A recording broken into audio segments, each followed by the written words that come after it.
السلام علیکم ورحمۃ اللہ وبرکاتہ۔ میں ہوں آپ کا دوست، آپ کا ہوسٹ حیدر زمان، اور آپ دیکھ رہے ہیں اپنا چینل اویئرنیس۔ اور آج کی ویڈیو کا موضوع یہ ہے کہ ہم آپ کو اویئر کریں کہ ٹیکنیکل رائٹنگ کیا ہوتی ہے۔ تو چلیے ویڈیو کو شروع کرتے ہیں۔ اور آج کی ویڈیو کا خاص مقصد یہ ہے کہ اسٹوڈنٹس کو کچھ فائدہ مل سکے اس لیکچر سے، اس ٹاپک سے، کیونکہ آج کل بہت ہی پرابلمس پیش آ رہے ہیں اسٹوڈنٹ کو اس ٹاپک میں۔ تو technical writing, first of all technical writing کیا ہوتی ہے؟ Technical writing, type of technical writing is writing where the author is writing about a particular subject topic which require direction, instruction or explanation. Technical writing یہ چیز ہے یہ اور writing سے مختلف ہے۔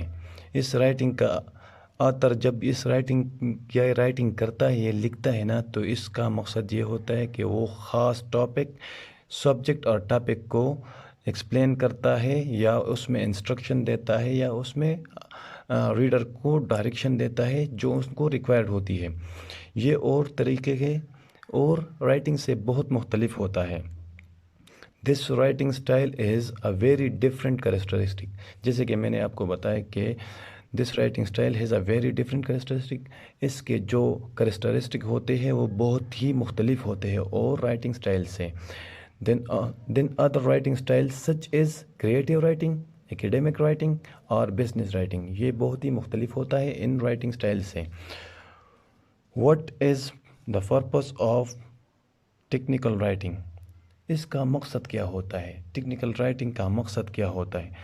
The purpose of technical writing is to provide material that explain a process method۔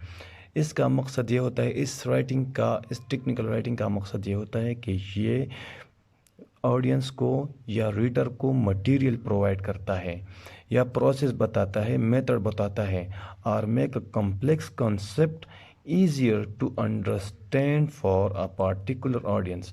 اور یہ کمپلیکس آئیڈیا کو، کمپلیکس میتھڈ کو ایزیئر بناتا ہے آڈینس کے لیے، تاکہ وہ آسانی سے سمجھ سکیں۔ اس کے بعد important 5 things required in technical writings، وہ 5 اہم چیزیں جو ٹیکنیکل رائٹنگ میں چاہیے، جو ضروری ہے ٹیکنیکل رائٹنگ میں۔ For effective and clear technical writing required 5 things which is following، جو یہ ہے اس میں سب سے زیادہ پریارٹی کلیئرٹی کو دی گئی ہے۔ کلیئرٹی کیوں دی گئی ہے؟ کیونکہ proceeding contents that easier readable engage in logical segment to draw reader interest۔ Clarity کیوں دی گئی ہے کہ اس میں کلیئرٹی کو امپورٹنس کیوں دیا گیا ہے؟ کیونکہ کلیئرٹی بہت ہی ضروری ہے، تاکہ ہم جو کانٹینٹس بناتے ہیں وہ کلیئر ہوں، تاکہ ریڈر کو یا جو پڑھتا ہے یا ریڈ کرتا ہے اس کو سمجھنے میں آسانی ہو۔ سیکنڈ نمبر پر جو ہے کانشینسی کا مطلب کیا ہے؟ کانشینسی کا مطلب ہے کہ broadcasting information about fast moving story.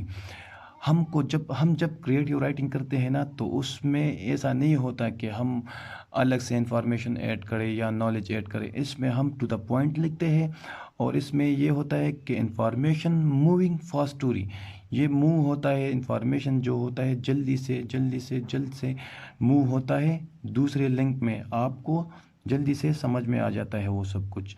Accessibility کیا ہوتی ہے؟ لاجیکلی مینوفیکچرنگ اور کانسیپٹ، لاجیکلی کانسیپٹ بناتا ہے یہ آپ کا۔ جیسے کہ یہ میں نے کانٹینٹ بنائے ہیں نا، اس طرح کے کانٹینٹ بناتے ہیں کلیئر، پھر اس میں یہ جو انفارمیشن آپ کے مائنڈ میں اسٹوری کی طرح آ رہے ہیں، پھر اس میں کیا ہوتا ہے؟ لاجیکل کانسیپٹ بناتے ہیں۔ لاجیکل کانسیپٹ بہت ہی ضروری ہوتا ہے۔ پھر آڈینس ہے، چوتھے نمبر پر آڈینس ہے۔ آڈینس کیسی ہونی چاہیے؟ ایکٹیو آڈینس، جو پڑھنے والا ہو وہ active who, and different technical back grounds people, اور ڈفرینٹ ٹیکنیکل بیک گراؤنڈس کے پیپل ہوتے ہیں، وہ پڑھتے ہیں تو ان کے لیے آسانی پیدا ہوتی ہے۔ ایکوریسی کا مطلب کیا ہے؟ ایکوریسی کا مطلب ہے ایوائڈنگ کامن اسٹائل پرابلمس۔ جیسے کہ ہم بزنس رائٹنگ کرتے ہیں یا اکیڈمک رائٹنگ کرتے ہیں، تو اس میں ہم جو بھی کرتے ہیں اس کا ایک پراپر طریقہ ہوتا ہے۔ اسی طریقے سے اس کا بھی ایک طریقہ ہوتا ہے کہ ہم کامن اسٹائل پرابلم جو ہے وہ ایوائڈ کرتے ہیں، صحیح۔ پھر اس میں امپورٹنٹ بات یہ ہے کہ important things which must avoid in technical writing, وہ چیزیں جو ہم ٹیکنیکل رائٹنگ میں ایوائڈ کرتے ہیں. Number first, the passive voice. Passive voice sentence ہم اس میں یوز نہیں کرتے. ایکٹیو وائس سینٹینس ہم جملے ہم اس میں یوز کرتے ہیں. نمبر ٹو، ان نیسیسری انفارمیشن. جیسے کہ میں نے آپ کو بتایا کہ ان نیسیسری انفارمیشن جو ہوتے ہیں، جو غیر ضروری معلومات ہوتے ہیں، وہ ہم ایڈ نہیں کرتے. دا فیوچر ٹینس، اور فیوچر ٹینس کا استعمال نہیں ہوتا اس میں، جیسے کہ شل بی، ول بی، اس میں فیوچر ٹینس کا استعمال نہیں ہوگا. ڈس آرگنائزیشن بالکل نہیں چلے گی. جیسے کہ یہ میں اوپر کر دوں، یہ اس کو میں نیچے کر دوں، اس کو میں ادھر لاؤں، یہ ڈس آرگنائزیشن ہو گیا. اس طرح کے نہیں چلے گا اس کا افیکٹیو اور ٹیکنیکل رائٹنگ میں. کمپلیکس سینٹینس ہم نے یوز نہیں کریں گے کہ جیسے جملہ لکھا ہو اس میں 1000 باتیں چھپی ہوئی ہو. نہیں، سمپل سینٹینس اور سمپل باتیں اس میں ہوں گی تاکہ ریڈر کو آسانی ہو. ناٹ یوزنگ ڈائیگرامس کا یوز ہم نہیں کریں گے کیونکہ ڈائیگرام بعض لوگ سمجھتے نہیں ہیں، تو اس لیے اس کو ایوائڈ کیا گیا ہے. پھر اس کے بعد characteristic of technical writing. Characteristic کیا ہوگے؟ جو ہم نے بتایا کہ اس کے کریکٹرسٹک بہت ہی الگ ہے، مختلف ہے. تو اس کے کریکٹرسٹک میں نمبر فرسٹ پر ہے پرپز. اس کا کیا پرپز ہوتا ہے؟ Getting something done with in organization, completing a project, persuading a customers, pleasing your boss. Purpose, اس میں یہ پرپز ہوتا ہے کہ آپ یا پروجیکٹ کمپلیٹ کر رہے ہیں، یا پروجیکٹ پر لکھ رہے ہیں، یا اپنے باس کو منا رہے ہیں، یا کسٹمر کو ایگری کر رہے ہیں. اس کا پرپز یہ ہوتا ہے کریٹیو رائٹنگ کا. Number two, your knowledge of the topic. جو آپ مطلب کہ آپ کسٹمر کو کچھ پرسوٹ کرنے کے لیے اس کو ایگری کر رہے ہیں، تو اس چیز کے بارے میں آپ کے پاس نالج ہونی چاہیے نا. اس طرح اگر ٹیچر ٹیچنگ کر رہا ہے یا رائٹنگ کر رہا ہے تو اس کے پاس نالج نہیں ہوگی تو وہ کیسے سمجھائے گا؟ تو اس لیے your knowledge of the topic you must be greater than that of the reader. آپ کے پاس اتنی نالج ہونی چاہیے کہ آپ دوسرے کو کنونس کر سکے یا ایزی سے آپ اس کو بتا سکے اپنی باتیں. Number 3، audience. obtain several people within different technical background. اسی طرح کے لوگ ہوتے ہیں جو مختلف ٹیکنیکل بیک گراؤنڈ سے تعلق رکھتے ہیں، ان کے لیے آسانی پیدا کرتی ہے. یہ بہت ضروری کریکٹرسٹک ہے اس کا.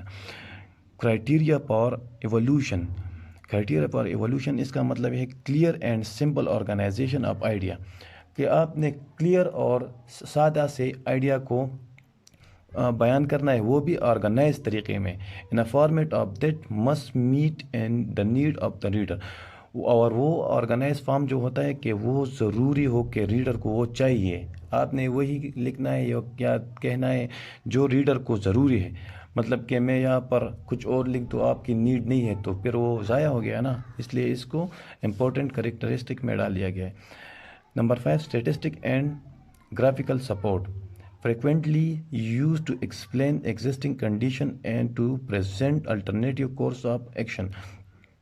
اس میں کیا ہوتا ہے کہ یوزر یا آتھر جو ہوتا ہے وہ موجودہ حالات کو بیان کرتا ہے یا الٹرنیٹیو کورس آف ایکشن، اس ایکشن کے الٹرنیٹیو کو بیان کرتا ہے کہ ایسا ہوگا تو پھر ایسا کریں گے، پھر وہ الٹرنیٹ بتاتا ہے. اگر میں کہتا ہوں کہ یہ لیکچر صحیح نہیں ہے تو اس کے بعد لیکچر ٹھیک ہوگا، یا اس کے لیے میں کوئی اور راستہ نکالوں گا، الٹرنیٹیو وے ڈھونڈتا ہے.